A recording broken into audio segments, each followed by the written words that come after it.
Hey guys, this is Tierlis here with another Warlords of Draenor beta video. We are now into the Mage videos, and I'm going to be looking at Arcane Mages first. I apologize for the last two videos being so long, but Elemental and Enhancement had a lot of under-the-surface things going on that I wanted to flesh out and let everyone know that was going on. That is not going to be the case with Mages. Mages as a whole really have had not many changes to them at all. They've had a lot of pruning happen here and there between the specs, but overall their changes are mostly in the talent tree, and that is where the bulk of this video will happen. So as far as Arcane Mages are concerned, I'm going to be looking mostly at their new spell effects, their changed and new abilities, their new glyph, their new Draenor perks, and then, as I said, their talents are the big portion of this. So they have one new ability, and that is Amplify Magic. This is across mages as a whole, and Blizzard felt that mages did not have enough raid utility. So Amplify Magic is there to fill that void. Amplify Magic amplifies the effects of helpful magic, increasing all healing received by 12% for all party and raid members within 100 yards. So basically, if there's a phase on a boss in which it's doing a lot of damage, healers can call out for Amplify Magic just to help with the mitigation of that damage. So, cool spell visual. It's nice. Imagine that going across 30 to 40 individuals. So, it's a pretty cool, nice little addition to mages that they have. Nice utility. Mages have, or Arcane Mages I should say, have about 5 changed abilities. The first of these is Presence of Mind, which has been taken out of the talent tree. Blizzard felt that Presence of Mind was too powerful to be in the talent tree anymore, and at the same time they felt that Arcane Mage did not have enough utility, so they naturally just took Presence of Mind and added it to Arcane only. So I guess you could say Presence of Mind has returned home, back to where it belongs. There is one change to this ability though, and that it no longer can apply to polymorphs, so there's a PvP nerf in that one. Mage Armor is now a passive ability, as are all the armors with their respective specs. So Mage Armor is exactly the same, it's just a passive ability, you don't apply it to your character anymore. Arcane charges now last 15 seconds, up from 10 seconds. Slow used to reduce the target's movement speed and then also increase the target's casting time. And the casting time portion of that has been removed, so now slow only reduces the target's movement speed. And then last but not least is a really tiny change that Cone of Cold has been increased to a 12-second cooldown instead of a 10-second cooldown. Overall, new and changed abilities, Arcane Mages did not receive much there. They did receive kind of a chunk of their abilities removed, and that's because Blizzard looked at mages each spec and said, hey, does this class actually use these abilities? And they looked at them and they're like, okay, no, they don't, and then so they just removed them from the spec. Mages as a whole lost improved counterspell. Your counterspell, that was the 4-second silence, and they lost conjure mana gems, so you're no longer going to be able to have those mana gems anymore, which isn't going to be a problem because mana is not as important as it used to be. As a spec, Arcane has lost Shatter, Ice Lance, Frost Armor, Deep Freeze, Blizzard, Molten Armor, and Flame Strike. Things like Flame Strike and Blizzard now share a button with Arcane Explosion, so if I switch specs, that button will just switch with the others, so they have an AoE for each one. Same thing with the armors will just switch based on your spec. But overall, they just removed the button bloat of the abilities that you never used in Arcane spec. The only one that I think that would probably be a loss would be Ice Lance if you wanted to like tag a target or whatnot. You don't have that quick, easy one now, but Arcane already had Arcane Barrage anyways, so that wasn't too big of a deal. There is one brand new glyph for Arcane Mages, and that is Glyph of Interruption. When you successfully counterspell a target, the remaining cooldown on counterspell is reduced by 4 seconds. It says exclusive with Glyph of Counterspell. That basically means that you cannot have both active on your bar at the same time. You can only have one of these as one of your active glyphs. That is the only new glyph that there is for Arcane Mages. All of the other glyphs stay the same. They have not changed at all. Which leads us into Draenor perks. Arcane got the better half of Draenor perks, if you ask me. They got some nice ones, and then they got some boring ones. But going to my general spellbook here. The first one is Enhanced Arcane Blast, and each stack of Arcane Charge now reduces the cast time of Arcane Blast by 5%. There is enhanced arcane missiles, which increases the maximum stack of arcane missiles by 1. There is improved arcane barrage, which increases the damage dealt to secondary targets of arcane barrage from 50 to 100%. There is improved arcane blast, improved arcane explosion, and improved arcane missiles, which are just straight damage increases, not very entertaining. There is improved arcane power, which arcane power now reduces the cost of your spells by 10% instead of increasing the cost by 10%. There's improved blink, which I can't remember if it's still in the game or it used to be in the game as a talent or a glyph of some sort, but your movement speed is increased by 60% for 2 seconds after using blink.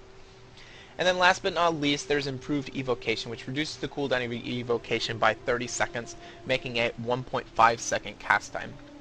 Overall, only 3 damage buff increased perks out of the 9, which honestly I think is pretty awesome. I don't like the straight damage buffs, so they got some interesting stuff such as improved blink being exclusive to the class and enhanced arcane missiles, that extra stack of arcane missiles. So not bad overall on Draenor perks. That leads us to the bulk of the changes with Arcane Mages, and that is all in talent tree. I'm just going to start from the top and go all the way to the bottom so you can see everything that's going on. First off, I mentioned that I mentioned that Presence of Mind is now gone. Evanesce replaces it, and you fade into the Nether, avoiding all attacks against you for 3 seconds. Castable while another spell is in progress and unaffected by the global cooldown. It replaces Ice Block. I'll show you the spell visual here. It's pretty cool. It turns you kind of ghosty. It's on a tier that's supposed to be about mobility, but I don't know. It's a nice trade-off with Ice Block because Ice Block's got a long cooldown, but it's kind of weird that it fits on that tier. The next tier is the defensive tier, and you'll notice Alter Time is here. Alter Time used to be available to just a baseline ability, and now it has been moved into a talent. Its damage modifier has been removed, so you can no longer go back to a state where you had like all these DPS cooldown buffs. You can only get the health, I guess, benefit of Alter of Time. So it fits with the whole tier about being a kind of a DPS, I guess. Not a DPS, but it fills in with a tier being all about defensive cooldowns. They may have to reduce the cooldown, 1.5 minute cooldown on this to make it competitive with the others though. Ring of Frost, the only thing I want to show you with Ring of Frost is that it has a new spell visual.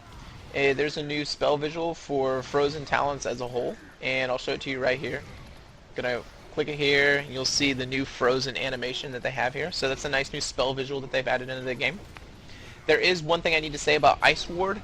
Ice Ward now, its Frozen effect now shares diminishing returns with all other Frozen root effects. So no longer, that's happening across the board with all specs, so I wouldn't worry about that too much. That's just a reduction on CC as a whole throughout the game to make PvP more enjoyable.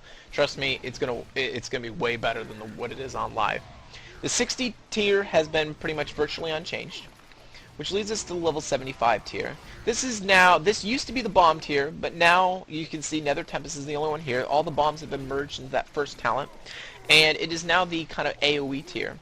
Since Nether Tempest is now an arcane only ability, they've kind of been able to put some arcane flavor to it, and that is the fact that damage is increased by 50% per arcane charge at cast time. So I can go ahead and bulk up with arcane charges here and get my 4 arcane charges, and then I can pop Nether Tempest and it'll do more damage. Another thing you'll notice is that the little, I guess, projectiles hit the ground and they do little AoE damage. So that keeps it in flavor with the tier's theme of being an AoE tier. The next talent here is Unstable Magic, which Arcane Blast, Fireball, Frostbolt have a 15% chance to explode on impact, dealing an additional 50% damage to the target and to all other enemies within 8 yards. I don't know how the effect that this will be, or how popular it will be. I see PvEers more taking Nether Tempest, but I could be wrong. I haven't really looked into what they have. Numbers haven't been finalized, so we don't know yet what people will be taking. But I don't see the huge benefit of Unstable Magic at the moment. Plus, it's just a passive, so there's not much to it. The last talent here is Supernova, and Supernova replaces your Frost Nova. Frost Nova has been increased to a 30-second cooldown from 25, and if you take the third talent on this 75 tier, it will, all three of them on all three specs will replace Frost Nova and bring it down to, I think all of them bring it down to a 25-second recharge. I could be wrong on that, but it gives it 2 charges. So the cool thing about this is it causes a pulse of arcane energy around a target enemy or ally, dealing 10,000 arcane damage to all enemies within 8 yards and knocking them up.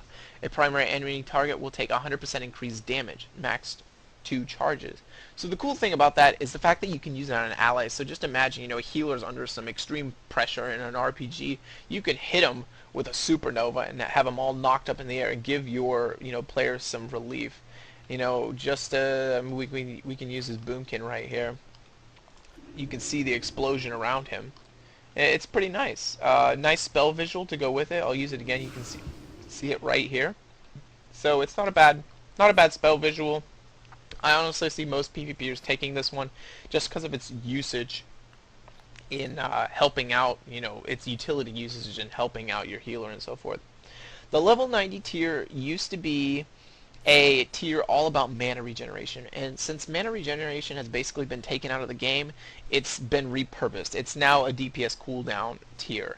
Rune of Power has had its mana regen effects removed from it, and it no longer replaces evocation. Mirror Image has been taken out of the class and put into the tier as a whole.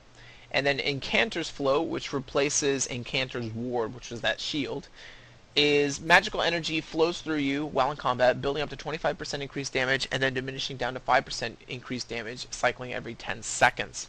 That's a very interesting talent. It's like the Druid's new Eclipse bar. It's just constantly flowing back and forth between 25% and 5%. I don't know how popular it will be. That is something we'll have to see when numbers have been tuned more correctly. Last but not least, we have the level 100 tier. There's not really a theme for this tier in my opinion, but you know, we'll just take a look at it one by one. Overpowered is a passive that just casting arcane missiles extends your arcane power by 2 seconds. I don't know how popular this is, especially since arcane missiles has to be actually like a proc for you to actually use it, so not sure about how popular this one will be. My personal favorite, and the one that I see pretty much all the PvPers taking, is Arcane Orb, which launches an Arcane Orb forward from the mage's position, traveling up to 40 yards, dealing 6,000 arcane damage to enemies it passes through. It also grants the mage an arcane charge for every time it deals damage. Blizzard, I swear, looked at their classes as a whole and they said, we're going to give mages every cool spell visual in game, and that's what they did. So check out this Arcane Orb. It is one of the most impressive spell visuals they put in the new expansion. And it just travels across the ground like that, really nice.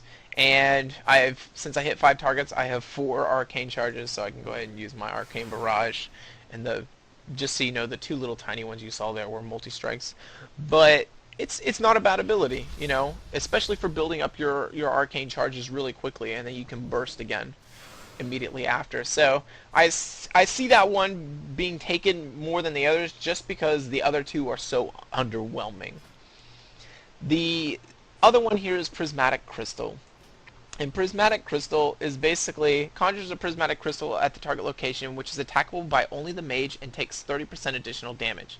When the crystal takes damage, it instantly releases a burst of energy dealing damage, split evenly between all enemies within 8 yards.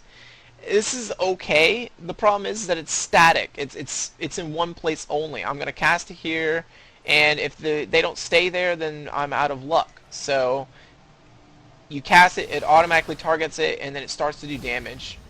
So definitely something I think only PvPers will take, but you know, I can't be for certain about it, and we don't know whether or not it's going to change. It's got a minute cooldown right there.